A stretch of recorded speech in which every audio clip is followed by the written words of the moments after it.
tire that's in the back definitely has a hole in it.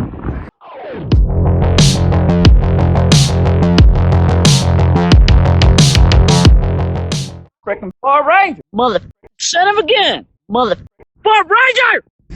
Ford Ranger! I decided to follow suit with what Overland Under Budget did with his next project, which is purchasing a salvage titled new gen Ford Ranger Tremor. I found one on Copart. I went ahead and bought it about a week and a half ago. I'm flying out tomorrow to Montana to go pick it up.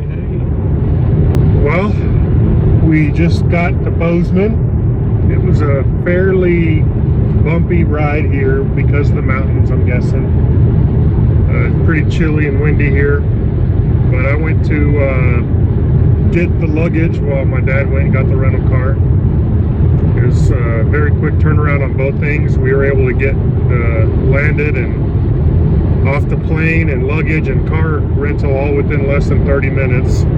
So now it's 1:12 Mountain Time here in Bozeman, and we're heading up to Helena to pick up the truck. Looking forward to this trip. It's gonna be fun. Yeah, my dad had to leave El Paso this morning at about 6 a.m. I had left my house in Dallas around 7:40. Took about 2 hours to get to the airport because of morning traffic. Super hectic.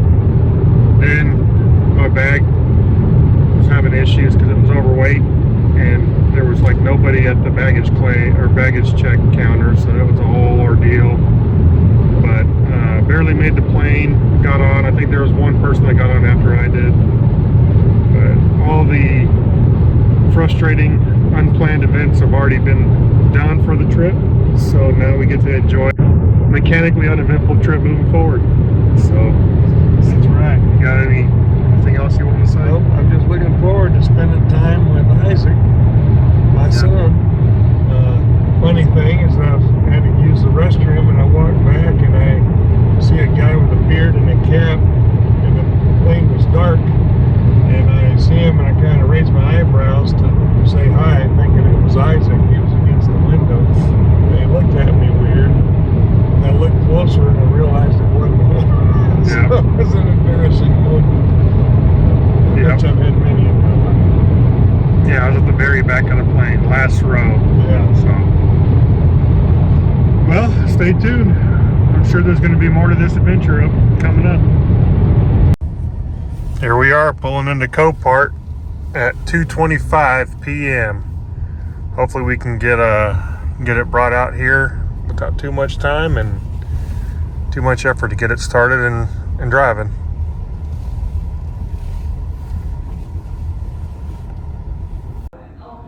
There it is by the front. Checking out right now. There they are, bringing it out.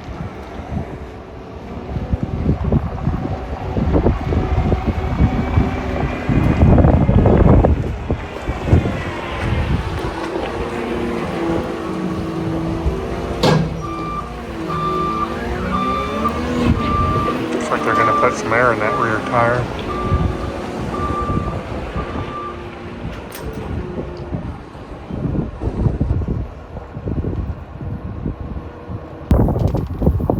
Filming through the gate here. It's pretty windy. Not enough air in the tire. Looks like they're gonna drive it out.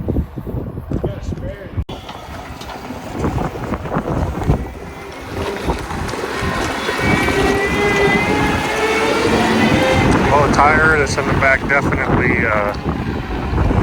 has a hole in it. If you try to put some air in it, didn't have enough air, or didn't hold any air. So we'll see how it goes. Do a quick once around.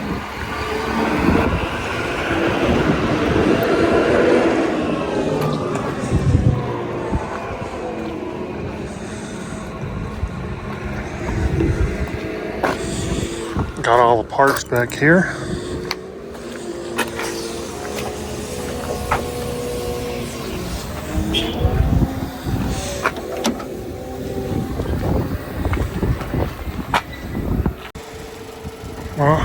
hooked up to the jumper cables. Looks like it's got some power in here. Let me rev the engine.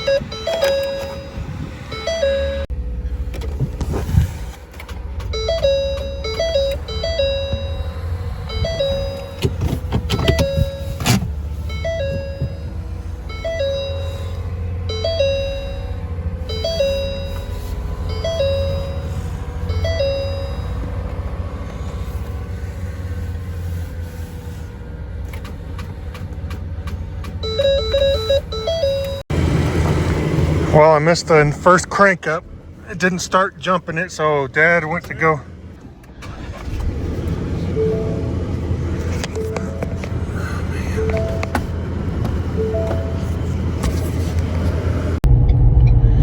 Well, it's driving. Got the spare tire on. The tire definitely had a puncture on it. The battery was totally dead. It wouldn't even start, jump start with the rental car we had. So, well, my dad went to go get a new battery. I put the rear bumper on, and I'm glad that I did that because the whole truck bed was removed. Like all the bolts were removed from the frame, so I was able to get all the bolts in for the bed, put the bumper on, took the side step off, which was bent up, and got the battery in, started right up just perfectly. The check engine light is on, which wasn't on in the videos, so I'm kind of curious what that would be about. Once we get the spare tire changed over and got the actual tire on there, then we're going to go to a auto parts store and get the codes read. So anyway, so far it's a little bit slower start than we were hoping, but at least we got everything, you know, bolted down and started up and driving, so I think we're good to go. Hopefully this is the last of the unforeseen issues that arise. You know, the beginning of this trip is going to be the hardest because it's a whole bunch of unknowns, but just drove about 1.5 miles, 2 miles, and it seems to be doing pretty good, so I'm pretty hopeful. Anyway, catch you guys later. All right, we are now officially on the road. We just scrambled around today, got everything done. We just had a delicious steak dinner in Helena, Montana, the capital of the great state of Montana. And so here we are. And this is just kind of what it looks like on the inside of the vehicle. And there's our trusty driver. Yeah, this is, I was telling my dad, this is 2 for 2 on my Copart purchases. That's right. That's right. There's a little more headache getting this thing driving on the road today, but it's still, once the minor things were fixed, we're able to get on the road without too much issue. Been windy and cold up here, like 42 degrees and 25, 30 mile an hour winds. So being outside has been a little bit miserable. Nice to be in the vehicle and driving down the road. It being this far north, it is currently 8 p.m. and the sun is still up. It's not dark yet. It's not even summertime. Looks like it's going to be this bright for at least another hour. Yeah. At the minimum. So. Yeah. So what are you might have given your thoughts on this vehicle, just the overall, what's your sense? It drives better than I was expecting to. There's actually quite a bit more room in the front seats also than what I was expecting. We're both 6'4", 6'5", yeah, and I feel like I got plenty of room next to my shoulders and next to the door. I don't know, do you feel? Yeah, I feel the same way. and it just feels, the best way I can describe it, it just feels very sure-footed.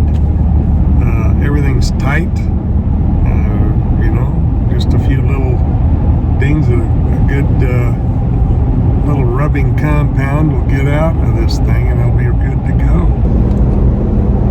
This is what the road looks like, I-15 on the way out of Helena, Montana.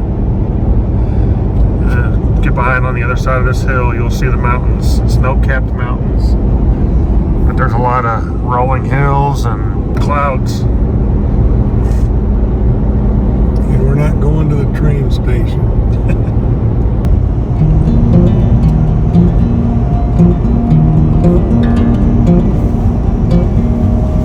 Been driving for about 45 minutes, maybe an hour. Just got into Deer Lodge National Forest. Looks like there's some rain on the road from before we got in the area. There's some snow on the hill over here still, but it's trucking along.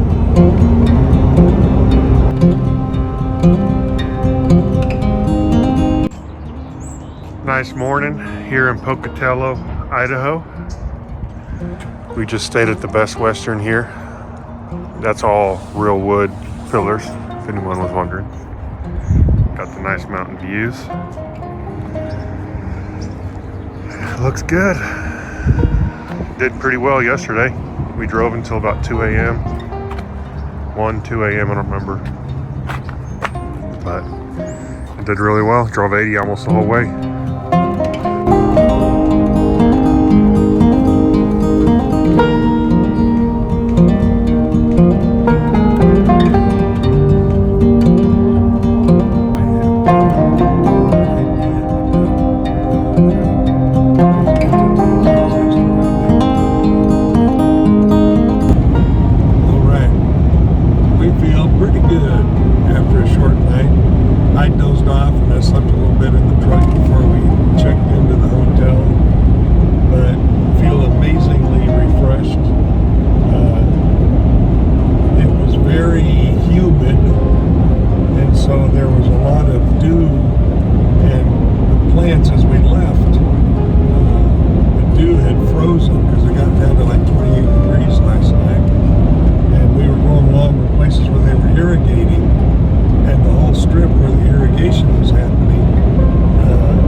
Say again, as we drive through here, what hits you is that there's so much space, people have lots of property, and this is just good for your soul, driving through all this stuff.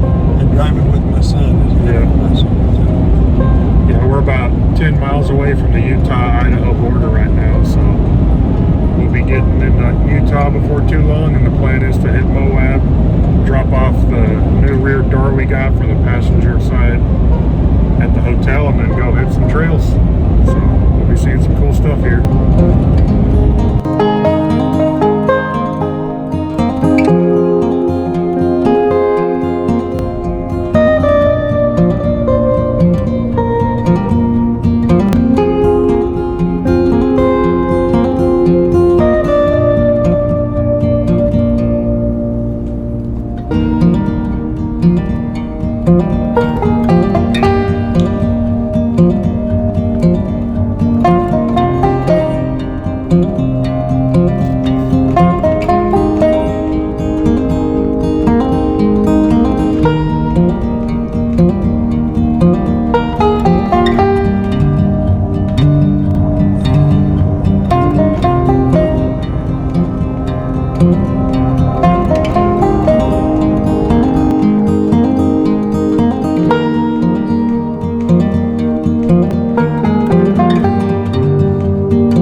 Gassing up. We're about an hour and a half, 2 hours away from Moab, but just wanted to show we're right outside of Balancing Rock, Utah. You can see the rock up there. balancing, but man, this is just gorgeous here. Start your adventure without fears for easily salted breakfast free.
About 50 miles away from Moab, just got onto I-70. This is a really cool part of the trip because you can see a lot of the volcanic rock formations around here, the different colors in the hills, but then out in front of us you can see the snow-capped mountains up there. So it's just kind of a really unique and diverse area of the road here, paired with all this volcanic ash formation. Really cool. We're excited to get to Moab. We're planning on being there for 2 nights, doing canyon lands, doing arches, and some off-road